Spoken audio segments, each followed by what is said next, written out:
Hey everybody, this is Andrew with the We Are Rising podcast. With us, we got Daniel, the American Predator James, who will be participating in the RIZIN Heavyweight Grand Prix. Oh, sorry, what was that, sir? I'm listening to you. Oh, sorry. Who's participating in the RIZIN Heavyweight Grand Prix starting May 4th. Their first round will be at the Tokyo Dome, and the show should be on RIZIN TV for us folks outside Japan. Daniel, I appreciate you taking your time out to talk to me. Thank you so much. Man, appreciate it. Appreciate it. So first off, in case if anybody's not familiar with you as a fighter, can you just tell us a little bit about yourself, how you got into this crazy sport of mixed martial arts? Oh man, I got into martial arts roughly over 11 years ago, but I decided to take an amateur career like in 2013, 14, something like that. Because I wound up turning pro in 2015, my pro debut. And for Bellator 114. I was just, just in the gym and wasn't even thinking about martial arts. I was on the road working. I was always on the road working. I worked as a celebrity bodyguard, and so I was always traveling. And one day I was just on the road, and I was just like, man, I just want to get back in the gym and start training again. And when I did it, it's just like I fell into the sport just randomly. You know what I'm saying? I went in the gym, started working a heavy bag, and ran into a cat named Julius Collins, and this guy named Josh, and they was their MMA gym. It's called No Comment. And I was just in the bag, and they asked me like, "Man, you ever thought about doing martial arts?" I'm like, "Man, I'll be boxing." And so I was always interested in martial arts, but I didn't have any access, like knew really how to get into it. And then so one day it was like, "Man, I can give you some information and show you how to go." And then man, 2 weeks later, I took an amateur fight, and I'm like, oh, I guess it's kind of cool. And then I took one after that. I think it was my biggest test as an amateur. I fought against this 7-footer guy from Uzbekistan, and he was big. And then I'm looking like, oh, well, I guess it's just how it goes. I wound up winning and be like, you know what, I'm gonna just go ahead and do this. And so I went a whole year amateur, man. Then when I turned pro, I'm like, I gotta find a real gym. And I wound up hitting up my coach now, and he invited me out to MTC, and I've been over there since then, man. And we just been grinding and just working hard and just just being relaxed and just taking advantage of any opportunity that came our way. And next things happened in my career, then it kind of took off, and here I go, one of the best guys out here, and to be labeled like that is kind of cool. Mm. Because it's interesting because you made your pro debut in 2015, like you said. Yeah, There was a right. time where I think you kind of came at a time when people they came to martial arts either from like a karate background, judo background, jujitsu, or Yeah, they're doing boxing. But you kind of just it almost is kind of like it's kind of like how they used to discover pro wrestlers. They would see some guy in the gym who was big and muscular, and they'd be like, that guy could be a pro yeah, wrestler. Let's let him in. Is that yeah, kind of yeah. how, that's it sounds like kind of like how you got discovered, so to speak. That's kind of how it was. It was just like, man, that's a big dude. And now a lot of people knew me in the city already for certain things that I was doing, partying, nightlife and stuff. But I was always like in the gym, like, dealing with like training athletes and stuff like that. And then I just took it amongst myself. And then it was like when I was approached, I'm like, oh, I guess like you said, that's what it was but I realized like just because somebody approached you, like you really have to you got to know how to fight. You know what I'm saying? You got to be able to train. You don't want to just be the big guy with the muscles.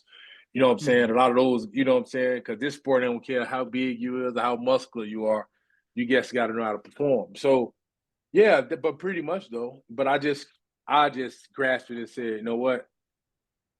The look was there, the size was there, the approach was there. Let me make sure I'm training because it's another Daniel James training too. You know what I'm saying? So that's you're right. That's how it went down. But I just kind of just made sure that I was doing it the right way. You know what I'm saying? When you had your first fight, if you can remember this, I'm curious to know were you nervous? Did you like what were your feelings when you had your very first fight?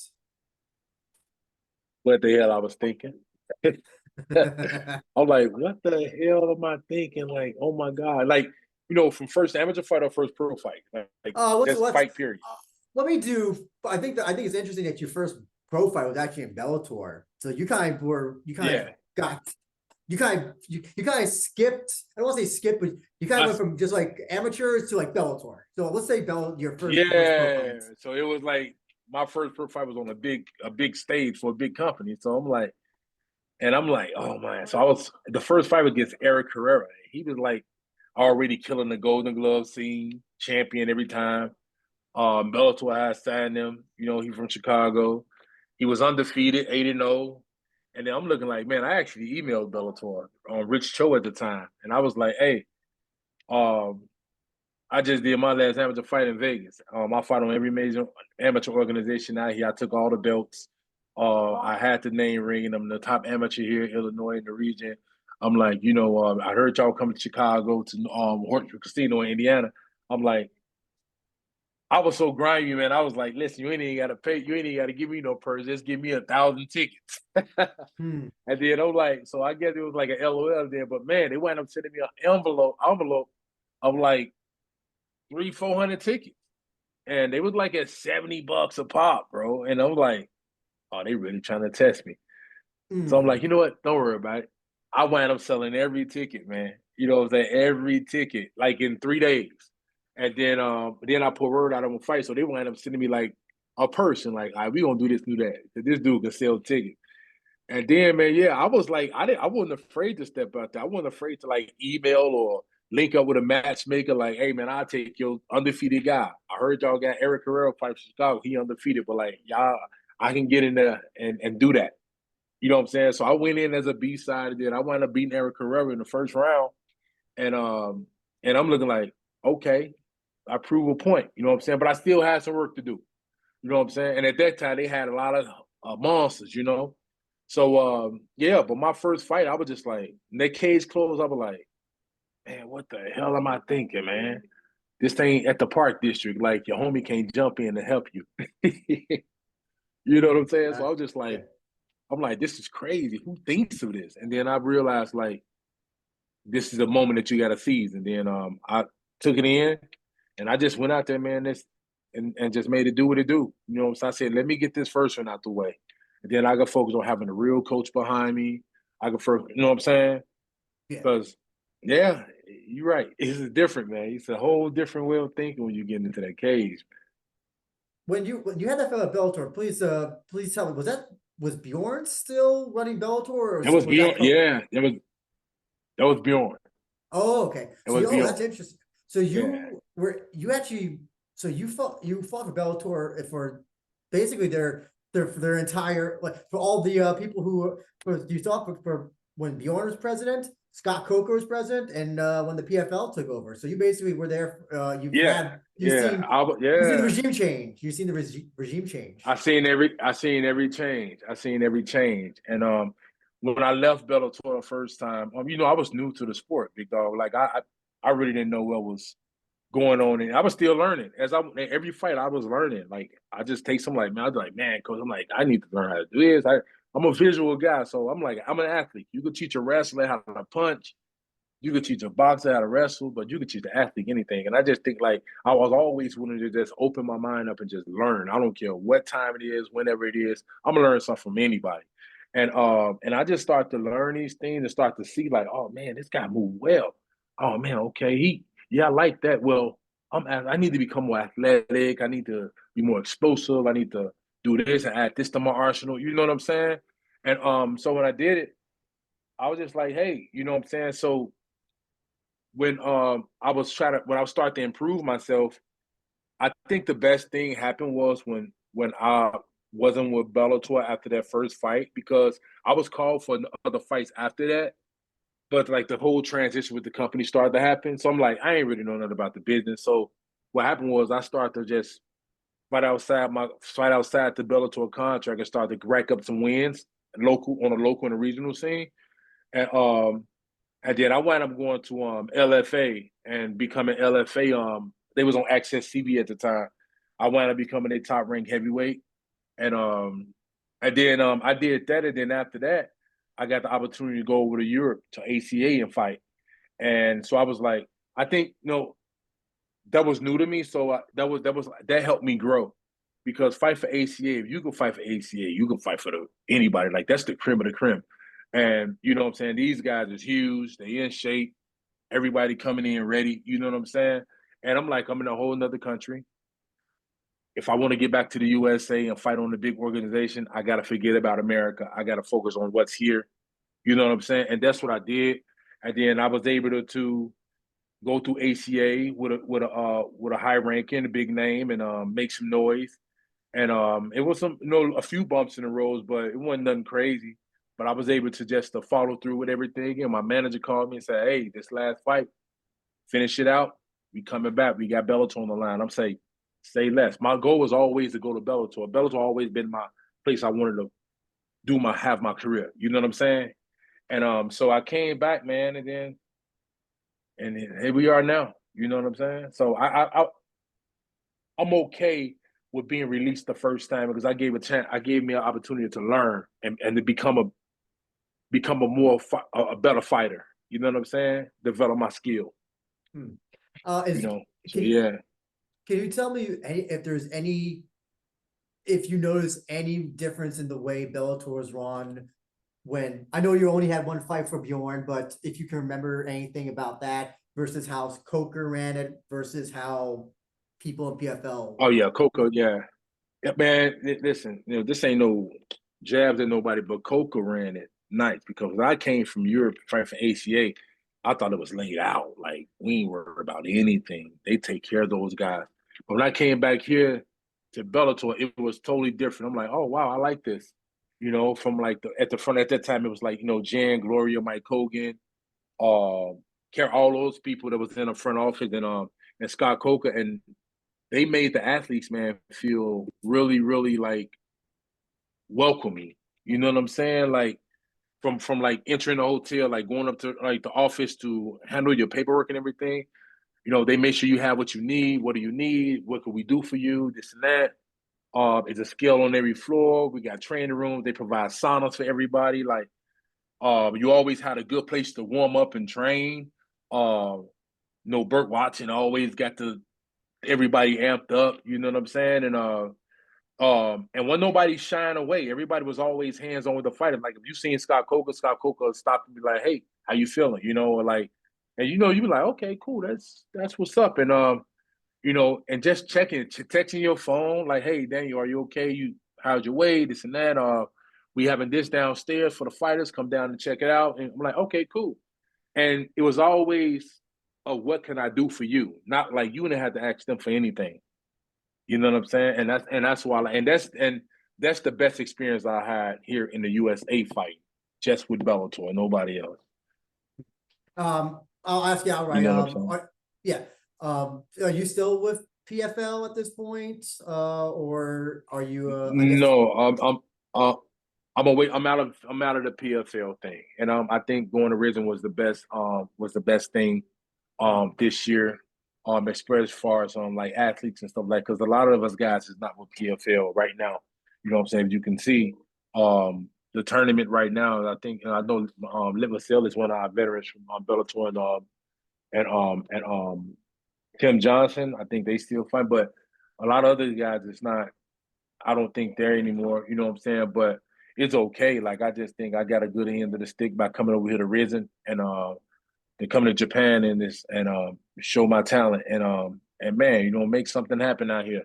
It's not like I was on the bottom; I was still on top. You know what I'm saying? So I'm still dangerous, and I just coming to Japan was kind of cool. It was something that I didn't have to really think about. Well, we're gonna get into RIZIN in just a second, but because it's part of the, I guess, MMA media talking point now, there's all this stuff about fighters talking about wanting to leave PFL. We got, different fighters who made a stink on social media. Others are saying that they want to, that are in PFL that want to fight. I'm just curious, in your situation, was leaving PFL, was it something that was easy to do, or was it something that your managers took over, or did you have to kind of, I guess, well, I don't know. I don't know how it worked out for you. Well, it wasn't like it wasn't it wasn't it wasn't a hard decision. You know, I wasn't really, when I first fought for PFL, I didn't feel welcoming. I was just like, you know what? I don't think this gonna be, you know what I'm saying? I was already in the works of talking to my manager about like, and my coaches. I was already like, hey man, I'm like, I finish this PL. So I'm like, I'm not really too excited to fight here. Like, it's just too much going on. It's like, it ain't really like, I'm so used to Bellator. Bellator spoiled us, I think, And I was just like, whatever happened with PFL, happened PFL. I said, but when a new tournament was about to start, I wasn't even concerned about being in it. I wasn't even tripping about that. I told my mom, I'm like, yo, I'm like, let's shop around. And then he hit me with this. And I'm like, okay, that's cool. It was no brain. I'm good. I don't care, so that's how it was with me. Gotcha. But yeah, let's talk about RIZIN. Your first time fighting in Japan. I think also your first time in a tournament as Yeah. well, I think, for MMA. Is that correct? Yeah. Oh, Yeah, so this is my first time in RIZIN. yeah, This is and my first time in. Go ahead. oh, no, I It was was gonna, freezing. Go ahead. I was gonna say, first time also fighting in Japan as well. A new experience, new. Is this the first time fighting in a ring as well? Or Yeah, this is my first time fighting in the ring, but I'm used to oh, that though. I train boxing a lot, so I'm always in the ring training. You gotcha. know what I'm saying? I spar a lot in the ring, and it's like, it's the same. But yeah, this is my first time going to Japan. First time fighting for RIZIN. I've been wanting to fight for RIZIN when Bellator was doing the Bellator versus RIZIN. I used to want to get on that card. You know what I'm saying? But now it's like, okay, well, what happened? So I'm like, well, that's cool. So I'm excited for that. You know what I'm saying? This is a big opportunity to come over here and compete. You know, and to be in this tournament, this Grand Prix, and get through this tournament, man, and man, get this title, man. That's what I want. I want that title bad. We're gonna get right into your match, Yeah. but we have a few fan questions from our good friend Stamkos 96. Oh, He wants to know what you are most looking forward to about going to Japan. man, I want to come and get some of those ramen, man. They give me some real good sushi.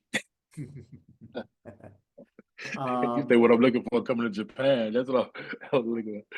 With a W. You know what I'm saying? Second question we got. So yeah. Oh, sorry. Go ahead. No, you said what I'm looking for when I come to Japan. That's what I Yeah. said. I said I would have, or you said what I'm looking for the fight or Japan.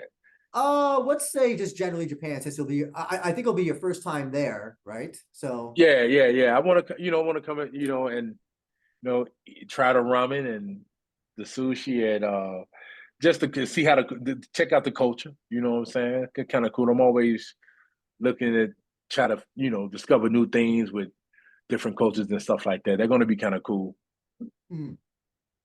Um, our next question comes from Uncle Joey MMA, who wants to know, do you want to become a RIZIN fighter, or are you just a part of this tournament? So I guess he's asking if if you're only signed for the tournament, or if you're signed as also just like if you'll be fighting outside the tournament sometime, I think.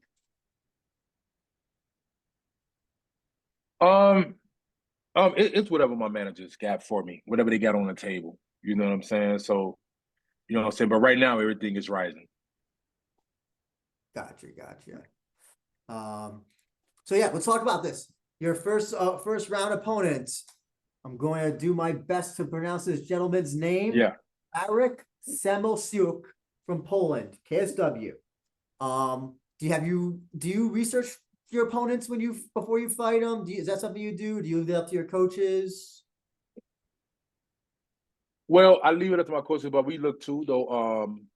I remember him from KSW when I was over there for ACA and everything, and I was leaving ACA and everything. I remember seeing him fight a few guys that I know from KSW. Every fighter is a fighter, and everybody has to come and do what they have to do. At the end of the day, I don't put nothing past anybody. I don't down other guides or anything like that. I watched a few videos and checked them out and looked at his patterns and seeing what he all about, what is his strengths and what was his weaknesses and what was uh his go-tos and things of that sort. So I just look at that, and then also I start to look at the height difference, which is, it matters in certain situations. You have to know how to use it. So um looked at the guy, looked at his, see how he work his hands, see how he just, work his, his I look at him, see how would he approach the fight in the ring. Every fight is different, but how would he approach me? And I kind of visualize that, and so I incorporate all of that and stuff into my training. So they're like, okay, well, I watched enough video on this guy, but every fight is different. Everybody has something different that they work on. So I just took from that, and I'm always staying open minded because I'm like, you never know what somebody might add it to the arsenal. So I just got to be ready for whatever. So I train for the fight, not the fighter. I train for a guy, whether he's short, whether he's tall, whether he's big or whether he's strong. I train for a guy, whether he's a striker or a wrestler. So, I just make sure that I'm on top of those things before I even approach the fight anyway. And my hands is my thing too. You know what I'm saying? So, but that's my go-to. But I've been doing a lot of jits, and my wrestling has been way better. Because when I was at AC, I was doing a lot of like wrestling defense and wrestling a lot. When I got back over here, I was just like, I'll use hands, knocking the guys out. But now it's like, it's kind of cool to get back to all this. And then we're in the cage, in the ring too. So it's a little different for certain people. So, it's, at the end of the day, like, the fight is going to be the fight. You know what I'm saying? So that's just how I look at it. A fight has to go one way. Are you training any differently, knowing that this is a tournament and knowing that you win, you go on to fight in so and so amount of months, and then you win another fight? Are you adapting your training to this type of tournament?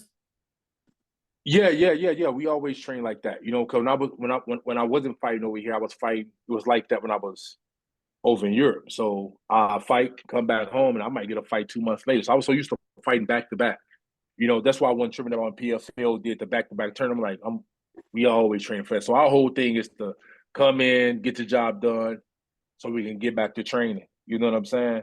Try to avoid any injuries and things of that sort. Just be smart, pick your shots, don't do nothing crazy. Just keep it to the roots, and and every fight that goes on is all we just continue to add on certain things, and then and just make sure we healthy for the next fight. It's gonna be some dents and bents for everybody that's in the tournament. We heavyweight, so you know what I'm saying. We ain't like us being a 155, but we big bodies throwing bodies around. So yeah, man. So I'm prepared for that. My strength conditioning coach is amazing. Derek Baker from Pro Train. My coach from MTC, Coach Alex Reyes, and my other coaches, Junior Vera, all those guys, and Boris, my striking coach.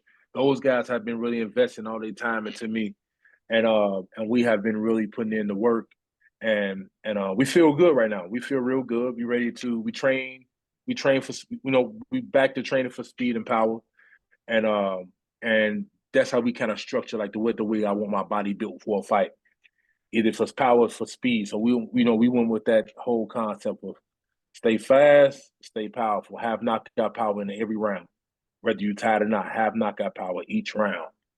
You know what I'm saying? Whether it's 1 through 5, always have knockout power. So we train for that. We train to. It's like I be a trainer, like they want to decapitate me and rebuild me. I like that. I was like, destroy me to rebuild me. And we do that every camp. We want to destroy the guy from the last fight and want to rebuild us for the next one. You know what I'm saying? That's how we look at it. This is our metaphor thing. You know what I'm saying? Continue to get the big fella right. Mm-hmm. So the other thing also is what I'm that, saying? oh yes, absolutely. I totally get what you're saying. I get it. The other thing also with this fight, with fighting in RIZIN, you're gonna have a new rule set to adapt to as well, a new offense that you can do. I don't think. Well, unfortunately, it accidentally happened in one of your LFA fights. The knee to the head of that. I forgot that guy. way back when. But now you can do them. Yeah. Yeah. I'm sorry to bring it up. Yeah. Sorry to bring it up. I know that's probably, I know it's one of those things, Yeah. but now you can look back and be like, okay, Yeah. that prepared me for this. I can now do that and not get disqualified. And get it right. And then you know that whole thing right there was like, man, bro, I never blame anybody, but that referee came in the back when we was warming up and started shit with me and the coaches, bro. Like he was like, I'm like, dude, what are you doing? I'm a nice guy. Like he came in the back and tried to throw like the energy off, and we got in the ring. He kept calling stuff. I'm like, this guy came in at 320 pounds, and we still decided. We gave him time to cut weight. We still said, no, we'll fight. It don't matter. This guy played possum the whole fight. He did it the fight before that against Hannah Ferreira. You know, kept turning his head. I'm like, dude, Hannah got disqualified. Me and Hannah was gonna fight for the world title for LFA, you know? But that guy did that, and we never seen that guy again. But anyway, it worked out. You know what I'm saying? I destroyed that guy that fight. You know what I'm saying? But the referee called the league on me. I'm like, are you serious? But I said, you know what? Don't even worry about it. I got a big future in this, and I'm gonna go far, and it's all good. Yeah, so yeah. But now you but get now now you get to need people to head if they're down. You don't have to worry about it at all. Now I can do it, and I'm excited. Yeah. What do you think about that whole cool. this whole new rule set? You can now soccer kick, you can knee people to the head. Yeah, what do you think about that, about this new rule set that you can't do under basically your entire MMA career up until now? Yeah. Well, yeah, that's different. My thing is stay off the ground. You know what I'm saying? Stay off the ground. And you know, at the end of the day, they added. I think those we call those cheap shots, but you know, at the end of the day, this entertainment. You do what you do. You gotta do what you gotta do, and you gotta do what you must to get out and win. You know what I'm saying? So from a soccer kick to a stump, whatever it is, just gotta make sure you're on the opposite end of all that, and you know what I'm saying, and make it happen, and make it do what it do. Do whatever's best for you to win. That's it's rugged right here. This is real. So also as well, I'm curious to know, have you paid attention to the other competitors that are in the tournament? Are you familiar with any of them, the Japanese ones, or Augusto, who I think was in Bellator at the same time as you, I think? Augusto was in Bellator, I think. I remember, Augusto was in Bellator. So I look at my guy, I look at Augusto, I looked at the Alexandra guy. I looked at all the guys on the roster, and I just kind of, you know, my coaches, they kind of studied everybody like, okay, cool. It's like, let's get this out the way. You know what I'm saying? And we take it one fight at a time. You know what I'm saying? So, you know, wish everybody luck. And, you know what I'm saying? Just come to show up, come to get down and fight. And let's put on a show for Japan, for Tokyo, and you know what I'm saying? And leave it in the ring. Gotcha. Of course. You know? Of course.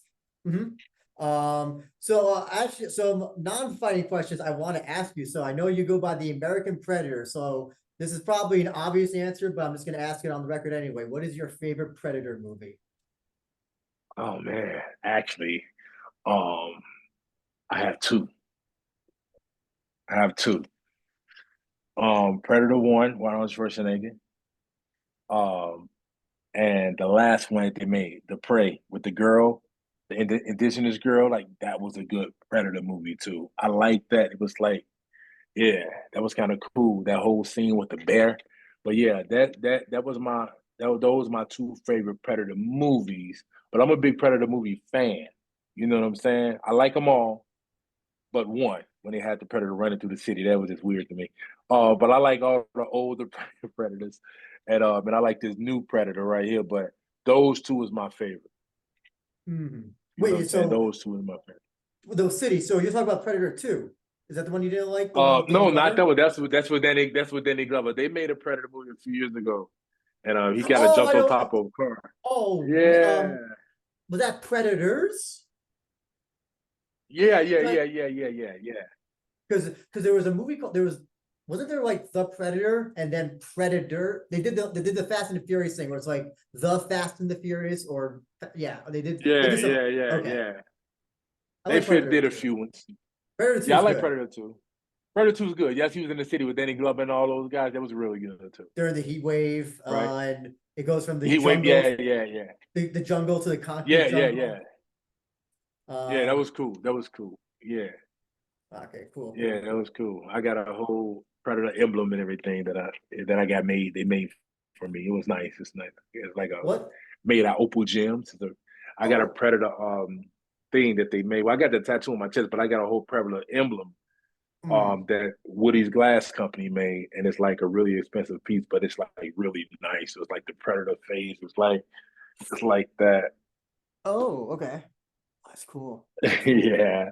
So it's badass. Yeah. So Okay. yeah. What are your thoughts on Alien versus Predator movies if you've seen them?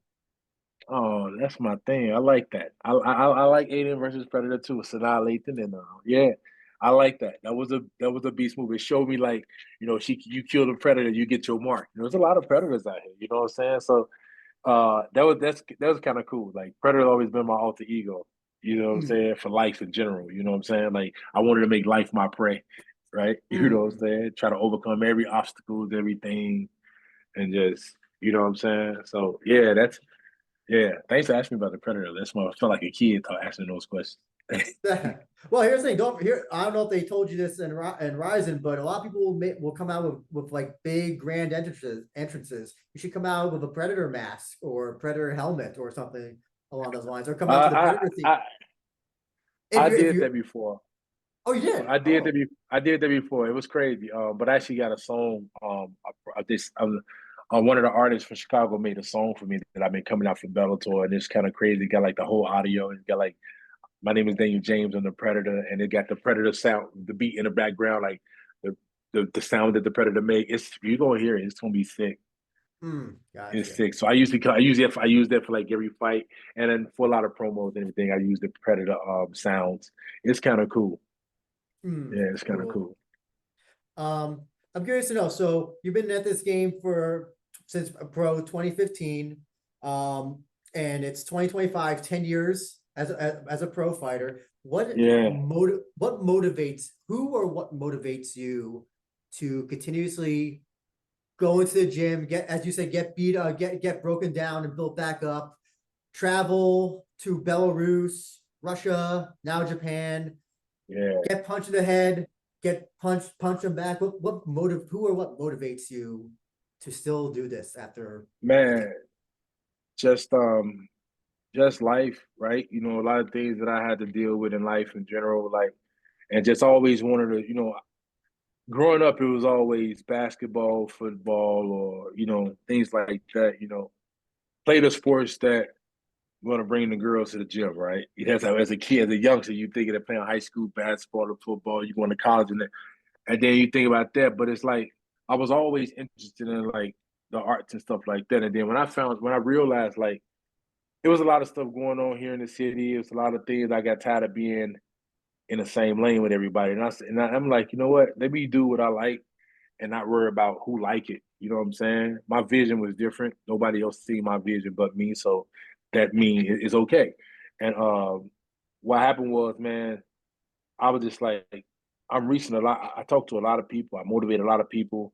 And I'm like, man, I'm gonna try this MMA thing out. I heard it's gonna be cameras, TV, this and that, if I do it the right way. I was like, oh, that's a whole nother platform that I could use to reach people.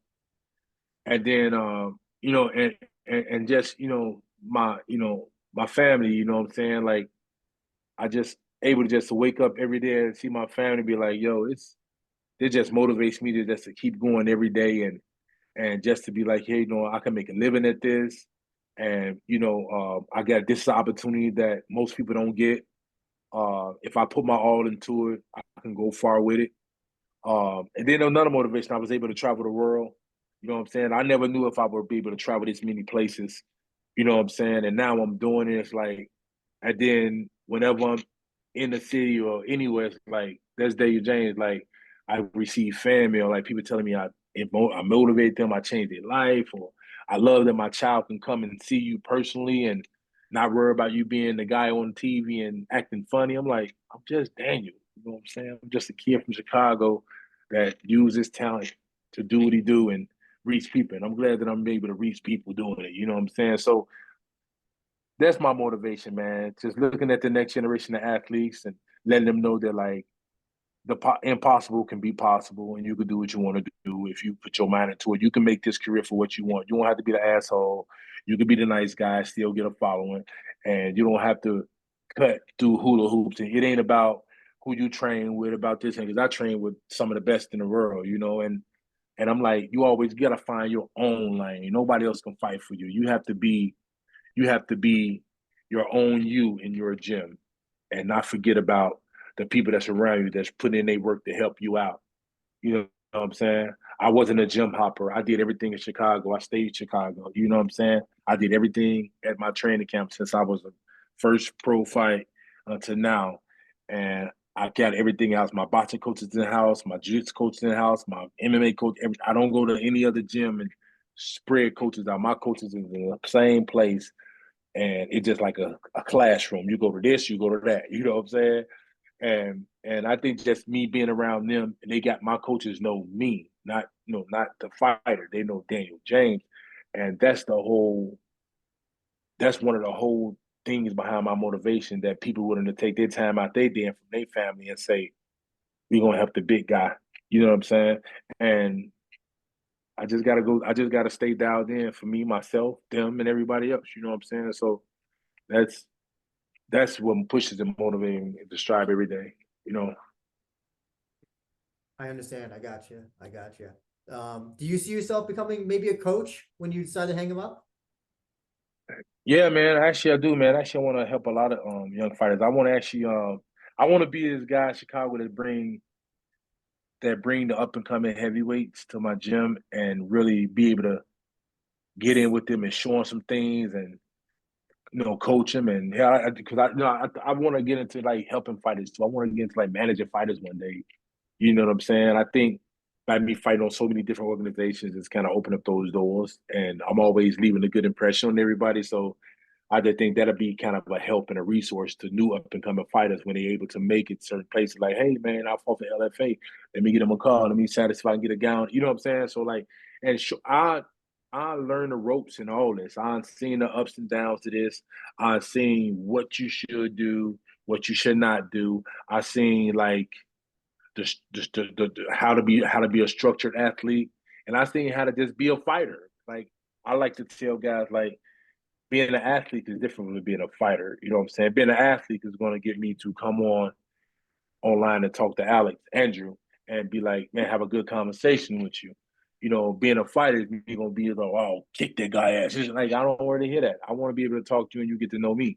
You know what I'm saying? And not only as a fighter, but as me, as Daniel. You know what I'm saying? So I want to show these guys that and understand that, like, when you get on that microphone, man, you got to be able to communicate with people. The biggest thing in my life is building relationships and connections and fighting. Everybody can win fights. You can win as many fights as you want, but you have to be able to talk to the people, be able to be open to conversations, and not have a chip on your shoulder.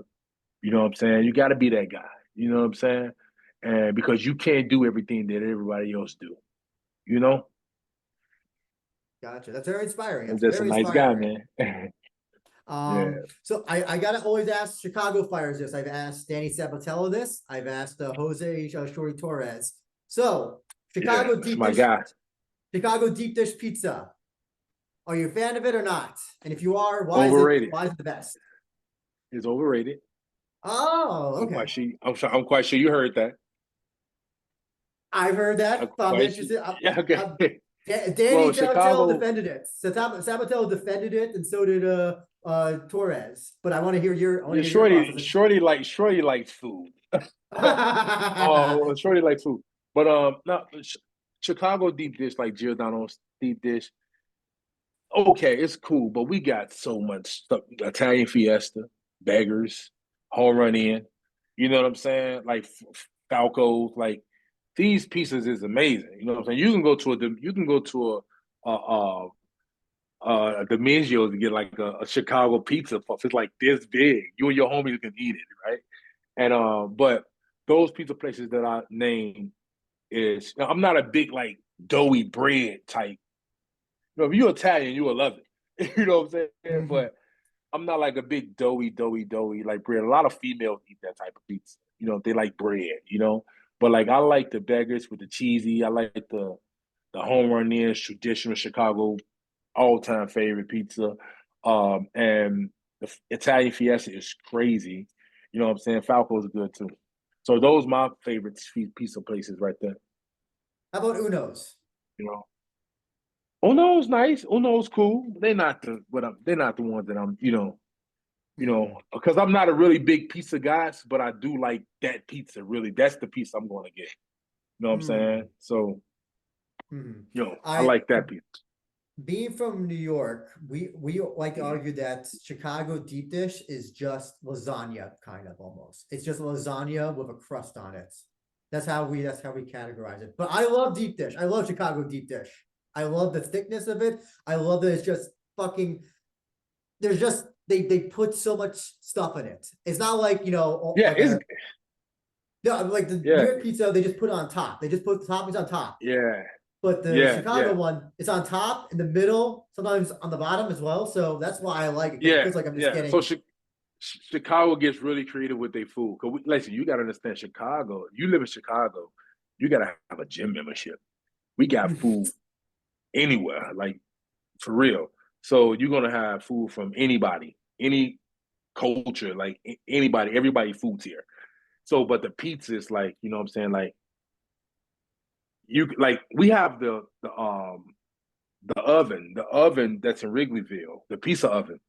You get a pizza inside of a bowl, like it's an upside down pizza. They put it in the oven and then it's upside down. They take the cup out, it's like a bowl, a pizza bowl. Like we have stuff like that, like you'd be like crazy. But yeah, I like those pizzas that I named. Giordano's is good. I eat it, but my go-to, like when I want to really enjoy some pizza, when I'm at home and watching a movie or something, like I'm gonna get some beggars or something, or some Italian Fiesta or one of those. You know what I'm saying? But so yeah, Giordano's is the most famous. That's why everybody goes to it. Because it's a tourist attraction. That's what tourists hear about. But you ask, it's just like if I come to your town and I say, "Oh, I heard about this," somebody gonna say, "Oh, well, we don't really eat that. We go here." You know what I'm saying? I'm quite sure I come to your town, I'm like, "Hey man, I heard about this over here." You're gonna be like, "I can take you another place, Steve." You know what I'm saying? Exactly. And that's just how it is. Like Philly got the Philly cheesesteak. We got the Italian beef dip. You know what I'm saying? So it's the Italian beef versus the Philly cheese thing. The Italian beef is a beast. You know what I'm saying? So yeah, you ever in Chicago, get Italian beef, dip cheese, hot peppers, it's going crazy. Crazy. As just a few more questions, I just want to know. So people that will be tuning into RIZIN to watch you fight for those who may be watching you for the first time, particularly Japanese fans. We do have some Japanese listeners. What can they expect from you in your match? Man, they can expect an exciting fight. I can just tell them don't blink. They can expect some power displayed, and they can expect some heavy hands. You know what I'm saying? And it's gonna be a show. And to my Japanese fans, Jay Matane, that means I see you soon. I learned that. And, are you learning some Japanese? For when they give you the microphone? I say Jay Matane. That's like see you soon. I learned that from a few people from the gym. They Japanese, so I said they were like, he was laughing. I'm like, yeah, I said it. And yeah, just fireworks, man. Just expect me coming in, respectful attitude, coming to enjoy the fans, coming in for a victory, and coming to show you this power that I possess, and that everything they were saying about my power is no flaw. Just it's real. You know what I'm saying? So I try to break what I touch. Before we go, I would like you to give you an opportunity to plug your sponsors, gym, coaches, social media, anybody else you want to give a shout out to. If you got a YouTube channel as well, so yeah, whatever you want to give a shout, whoever you want to give a shout out to. All right, cool, man. First off, man, follow my YouTube, Daniel James, American Predator. I got videos on there. You can check that out, subscribe to it. I like to thank my training camp, my coaches, my managers, Sucker Punch Entertainment, Brian Butler, Chris Creech, Rivers, all those people They're amazing to me. They always looking out for the big guy. My coaches, Coach Alex Trujillo, Coach Boris, my strength conditioning coach, DB Derek Baker from Pro Train. I'd like to thank Coach Junior Olvera, my jiu-jitsu coach, Coach Nate, helped my wrestling. My sponsors, Fungitarian Life. We do Fungitarian, the mushroom tinctures from lion's mane to cordyceps. My media crew, Motions Productions, my boy Elijah. I like to thank my other sponsor, Woody's Glass Gallery, that create that amazing predator piece that you all are seeing in Japan. Who else, man? I don't want to forget nobody. You know, I said my gym, said my sponsors, the mushroom. Hey, yeah, those people. If I missed anybody, I'm sorry, but I don't think I missed nobody. But yeah, man. And on my Instagram, follow my Instagram, Daniel James _ Predator, and regular Facebook, Daniel James MMA. You know what I'm saying? My Twitter, DJames1981. But most of all, follow my Instagram, Daniel James _ Predator. You know, just see what's next for your boy. Follow me through this journey to RIZIN, and let's have a ball. Well, before you go, I would like to give you an opportunity. If you have any last comment or statement you'd like to make towards your opponent, Marik Simosuk, whose name I just butchered horribly. But other than that, the floor is yours. Man, I just tell the brother, man, come ready to fight, come ready to put on the show, and let's get these people what they want. You know what I'm saying? Let's lock in, let's load up, and may the best man come out unanimously and with a handshake. Let's do it. And you can see Daniel James take on Marik Simosuk at RIZIN Otoko Matsuri, May 4th at the Tokyo Dome. Available on RIZIN.tv if you cannot go to Japan and see it live. But other than that, Daniel, I appreciate your time so much. This was a great interview, great conversation we had. I think it's gonna be an exciting fight, and hopefully you get to go far this tournament. And hope maybe you get appreciate it. Well, they get to see you New Year's Eve for the title. That's cool. That's my birthday. Oh, that is? Oh shit, really? New Year's Eve is my birthday. Oh shit, that'd be the great birthday present. That'd be the best birthday present ever. So I already know I'm gonna spend New Year's Eve in Japan. So gotcha. Well, I appreciate I appreciate you. No problem. You take care now. Take it easy, baby.